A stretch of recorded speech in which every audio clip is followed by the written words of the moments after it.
수청년의 동성애로 인해 망가지고 있는 세 가지라는 주제로 스피치가 있도록 하겠습니다.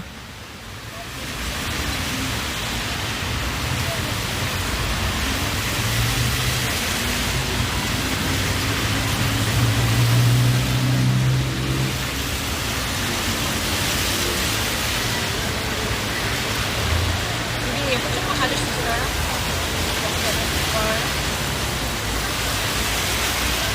안녕하십니까. 대한민국을 사랑하는 26세 청년 황인수입니다. 오늘날 참으로 많은 어린아이들이 자신의 정체성에 대해 혼란을 경험하고 있습니다.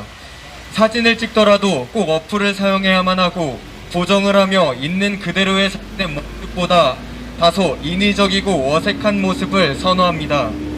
오똑한 콧날과 뾰족한 턱선, 엄청나게 큰 눈 등 유행이라 이야기하기엔 참으로 마음이 어려워집니다. 세대 차이라고 이야기하기엔 현 세대는 뭔가 크게 다릅니다. 남자가 화장을 하고 여자는 짧은 쇼컷머리를 하는 등 오늘날의 모습은 성별의 구분이 점차 사라져버리는 무서운 시기를 보내고 있습니다. 동성애에 대해 나누고 싶은 이야기 세 가지를 정리해보았습니다. 첫 번째, 에이즈로 인해 무분별하게 사용되고 있는 세금. 두 번째, 가정의 환경과 가정의 파괴와 미래에 대한 불안. 세 번째, 국가의 안보 위험입니다. 첫 번째, 에이즈로 인해 무분별하게 사용되고 있는 세금입니다. 실제로 아프리카 우간다에서 동성애를 인정한 후 에이즈 환자가 전체 국민 60%를 넘었습니다. 이 수치는 어마어마함을 이야기합니다. 이에 대해 심각성을 인지한 우간다 대통령이 법으로 동성애를 중단했고 동성애를 하는 모든 이는 감옥에 수감되었습니다. 그렇게 에이즈 환자가 2%대로 낮아지게 되었습니다. 대한민국 또한 2000년 기준으로 그 전까지 에이즈가 없었지만 2000년 이후 급격히 에이즈가 증가하고 있습니다. 2018년 에이즈 사회적 비용이 8조 원입니다. 국가유공자도 받지 못한다는 치료비, 병원비, 간병비까지 전액 무상으로 받고 있습니다. 동성애는 어떠한 유전도 아니고 당연한 것도 아닙니다. 이러한 비용들이 어디서 나오겠습니까? 열심히 최선을 다해 가정을 위해 살아가고 있는 사람들입니다. 우리가 오히려 도우며 따뜻한 손길을 전해야 할 곳은 고아와 객과 나그네들입니다. 두 번째, 가정의 파괴와 미래에 대한 불안입니다. 동성애자들의 동성혼을 허락한다면 출산율은 당연히 떨어질 것이며 분명 인구 감소 및 고령화의 치명적인 문제가 생기게 될 것입니다. 결국 가정이 파탄나며 가정의 해체가 일어나게 됩니다. 동성애 관계에는 아이가 생기지 않기 때문에 미래 국가 경제에도 크나큰 악영향을 미치게 될 것입니다. 국가에서 가족의 역할은 건강한 사회 구축을 위해서 필수적입니다. 건강한 사회를 유지하기 위해서 우리가 지켜야 할 것은 잘못된 것을 잘못됐다고 이야기할 수 있는 용기입니다. 세 번째, 국가의 안보 위험입니다. 대한민국의 남자라면 군대는 필수 불가결합니다. 저 또한도 다녀왔지만 군 생활을 할 때에 자연스럽게 공동체 생활을 하며 조직으로 맞춰가는 훈련을 합니다.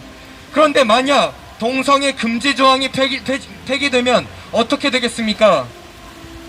동성애 행위가 군부대에서 막연하게 되면 부대와 병사의 보건 안전에는 치명적인 영향을 미치고 말 것입니다. 그 중에 이성과의 성욕을 해소하지 못하는 병사들 간에는 무분별한 동성애가 증가한다면 그 다음 일들은 과연 누가 감당할 수가 있겠습니까? 군에 동성애자가 증가할수록 위계질서 또한 무분별하게 흔들리게 될 것이며 법적인 문제를 떠나서 자식을 군에 보낸 부모님의 입장도 생각해보게 됩니다. 자기 아들 바로 옆에 동성애자가 있다면 부모님들은 노심초사할 수밖에 없다라는 이야기입니다. 현실을 무시하는 법은 건강하지 않습니다. 국가 안보라는 거창한 개념까지 갈 필요도 없이 우리 자식이 군생활 내보반에서 바로 옆에 동성애자가 함께 자는 것을 달가워하는 부모님이 어디에 있겠습니까? 마지막으로 이야기 전하고 싶은 것은 우리가 코로나라는 질병으로 인해 모일 수 없게 되었으니 인터넷으로 다양한 정보들을 접하게 됩니다. 그러나 이러한 분별력과 자신이 가지고 있는 건강한 가치관이 아닌 이상 그에 따른 참 많은 악영향들을 받게 될 것입니다. 학생 인권조례, 성평등조례 등 지방마다 다양한 이름으로 미니차별금지법이 통과되고 있고 우리 아이들에게 알게 모르게 동성애 옹호 교육이 이루어지고 있고 아이들은 동성애를 자연스럽게 받아들이고 있습니다. 현재 포괄적 차별금지법이 통과되지 않았음에도 불구하고 실제 상황이 이러하다면 통과됐을 때 경우를 생각해 본다면 말하지 않아도 뻔할 일들입니다. 이미 우리나라에는 성별, 장애 등 그에 대한 개별적 차별금지법이 10개 이상 있습니다. 혹여 이러한 내용들이 다소 부담되고 어려우시다면 이 한 가지만 함께 생각해 주십시오. 만약 내 아이가 동성 배우자를 데려온다면, 만약 내 아이가 성전환 수술을 한다고 하여서 반대하였을 때에 자신의 양육권이 박탈된다라면 이제는 우리가 지켜나갈 때인 줄을 믿습니다. 함께 동참하시어 이 모든 것들 함께 지켜나가길 간절히 소망합니다. 이상입니다. 감사합니다.